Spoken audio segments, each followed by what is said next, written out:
The following program is a SUTV student production. The views expressed are not necessarily those of Salisbury University, the University System of Maryland, its regents, administration, officers, employees, or representatives. On tonight's broadcast, with finals week swiftly approaching, SUTV's Kevin Gay gives us the lowdown on how students can better prepare for finals. And SU offers a vast variety of student organizations and intramural sports, one of which is Quidditch. Talon Foreman gives us a look tonight at the recently popular activity. And SUTV's Eli Mondling covered the swearing-in ceremony for the new Wicomico County Executive this past Tuesday. He brings us that story tonight. Stay right there. You're watching SUTV Evening News.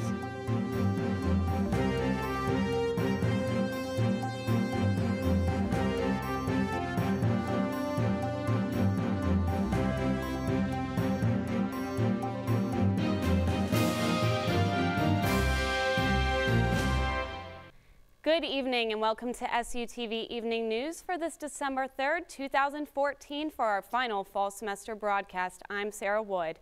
We begin tonight's show with the end of the semester coming to a close. Students are preparing for finals. Kevin Gay brings us a story tonight on what helpful habits students utilize to improve their studying. With finals week rapidly approaching, Blackwell Library has been one of the destinations for many students in their efforts to study for their exams. Many end up spending several hours reading through textbooks from each of their courses. The Dean of Libraries, B. Hardy, explains why Blackwell has opted to open the library 24 hours, 5 days a week. There was basically a response to student requests. When I first came here, which was in the fall of 2012, I did hear requests from students that the library be open during finals. And we had opened, I'd previously been at William & Mary, we opened 24 hours for finals there. And so it seemed reasonable to me. We do expect a lot of our students, and so making the library available as a place for them to go made sense. With Blackwell Library continuing to keep their doors open, we asked students what their strategies were for studying. Well, for finals, it's kind of like crunch time. You do a lot of procrastination during, the normal semester. So finals is really time where you buckle down, a lot of noodles, a lot of late nights, a lot of fall asleep on the couch. It's a charade, it's organized chaos, but you usually get it done, and that push helps you get through and helps you really own in on those classes that you really need to focus on. I've noticed that I do more review in the afternoon, basically to keep the material fresh, but I also get more assignments done in the evening, so that's usually my schedule. To help deal with their stressors of heavy studying, an event was held in Fireside Lounge aimed at providing a stress-free environment for students to relax, make crafts, and enjoy a relaxing massage. For SUTV News, I'm Kevin Gay. Thanks, Kevin. And finals week is from December 8th to the 12th. And while students travel for winter vacation, the SUPD offers this safety advice, reminding students to take precaution prior to any travel plans. Some of these include locking your windows and doors, making your residence looking lived in while away, taking all valuables with you, and asking local police to check on your house. And now we go to sports correspondent Travis Nardella as he brings us a live sports update on all things SU sports related. Thank you, Sarah. The women's basketball team improved to 5-0 on the young season. Senior guard Anna Hackett scored a career-high 33 points, leading the Seagulls to a 71-61 victory against Virginia Wesleyan. The win broke a 7-game losing streak the Seagulls had against the Marlins. Hackett scored 26 points, and guard Sarah Sipe added another 18 points of her own in an 80-70 win against Stevenson University. Anna Hackett earned Capital Athletic Conference Player of the Week for the 5th time in her career. Salisbury opens up conference play tonight at St. Mary's, and they return home Saturday against Penn State Harrisburg, with the game set to tip off at 2 p.m. The men's basketball team opens conference play also tonight at St. Mary's with a record of 2-2. They defeated Wilson College on Wednesday, November 19th by a score of 84-78. Kyle Savercool led the team with 25 points. Savercool and Gordon Jeter led the game with 11 rebounds each. On November 22nd, the Seagulls dropped a game against Virginia Wesleyan. Justin Whitmer led the team with 19 points in the 79-65 loss. They will also return home this Saturday against Penn State Harrisburg, with the game beginning at approximately 4 p.m. The football team closed out their season with a 48-27 victory over Albright College in the Eastern College Atlantic Conference South Atlantic Bowl. Connor Kanakiko led the team with 129 rushing yards. Both the men's and women's swimming teams took second place at the Swarthmore Invitational. Several Salisbury athletes also received postseason honors, as the men's soccer team was honored as one of the programs on the National Soccer Coaches Association of America Academic Award, posting a team GPA of 3.07. The field hockey team saw their season come to a disappointing end with a 2-1 loss over Bowdoin in the national semifinals. Sophomore Becca Ronica had the lone goal for the seniors. Junior Samantha Johnson and Breck Sullivan were named to the NCAA All-Tournament team. Breck Sullivan was also awarded with NCAA Division III Elite 89 award. The award is given to the student athlete who excels both on the field and in the classroom. She is the second Seagull to receive the award. Now back to you, Sarah. Thanks, Travis. And SU offers a large variety of clubs, organizations, and intramural sports, one of these being the SU Quidditch team, a sport made popular by the J.K. Rowling's Harry Potter series. Talon Foreman sat down with the coach to discuss the dynamics of this team. Salisbury University has a variety of intramural sports that are not just soccer and basketball. A good example of this is the sport Quidditch, based on the popular Harry Potter franchise. Quidditch is a sport that is a mix of physical activities and has been one of Salisbury University's newest intramural sports. I spoke with the most recent coach, Jonathan DeMauro, to talk about how vigorous the training can be for the team. I urge anybody to come try it, and even people who haven't played before, people who are just athletes, don't care about Harry Potter, people who just like Harry Potter want to try Quidditch, people who are kind of mixed in between. So we have one scrimmage. It usually lasts about 30 minutes. And so that one's just for fun. Everyone can try out different positions and things like that. Usually a Quidditch game is played until the snitch is caught, but in our case we'll just go to about 15 goals. Even though this Quidditch game doesn't include magic brooms and flying snitches, like in the movies, many students come to practice to understand and learn the game. Similar to the rules in the book, the main objective is to score as many points as your opponents by shooting the quaffle into the hoops.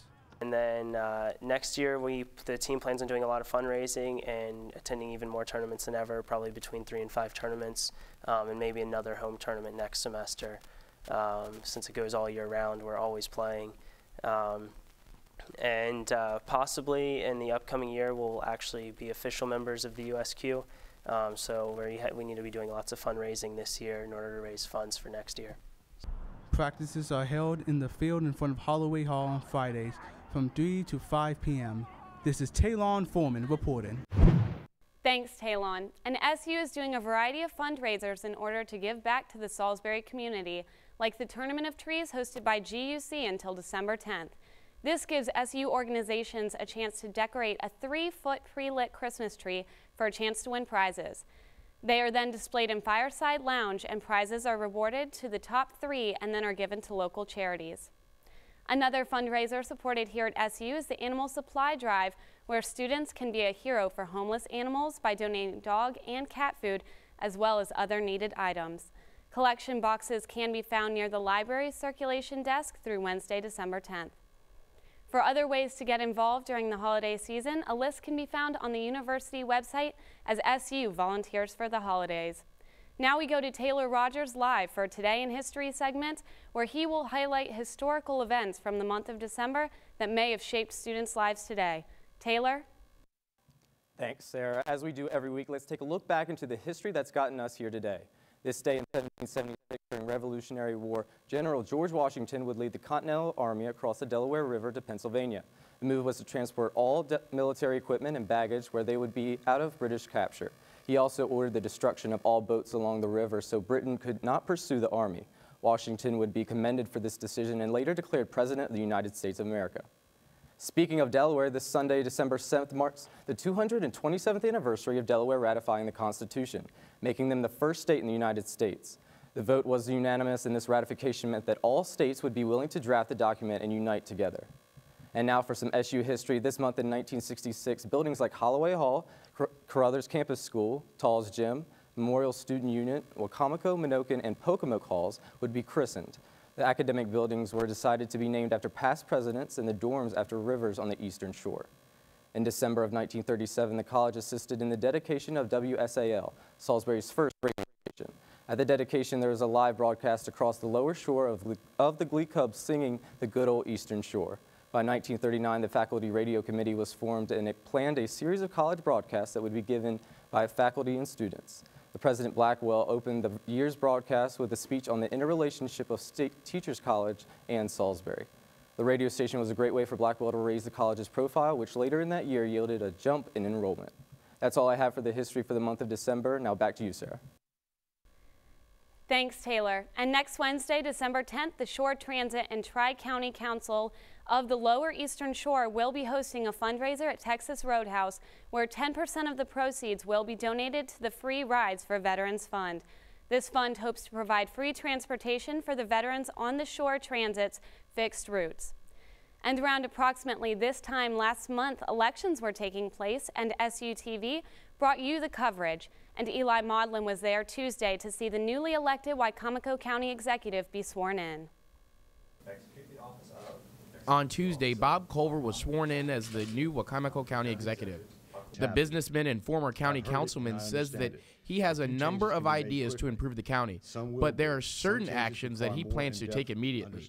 Changes won't be made just for the sake of change.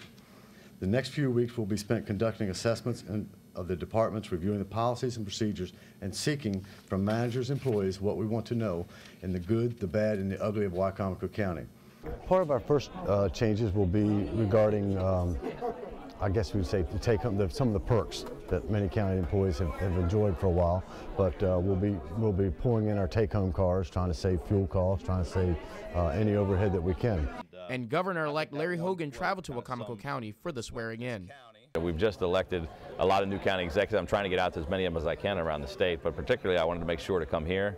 Sometimes the Eastern Shore doesn't get enough attention, and in the past, governors haven't spent a lot of time coming here, but I'm going to try to start something different. You know, this is a relatively new position for Wicomico County, and Bob Culver seems like a great guy, and I really look forward to working with him. For SUTV News, Eli Maudlin. Thanks, Eli. And that's all for this week's newscast and the last one for this semester. But thank you for your continued support and join us next semester for more SUTV Evening News. From all of us here, thank you and good night.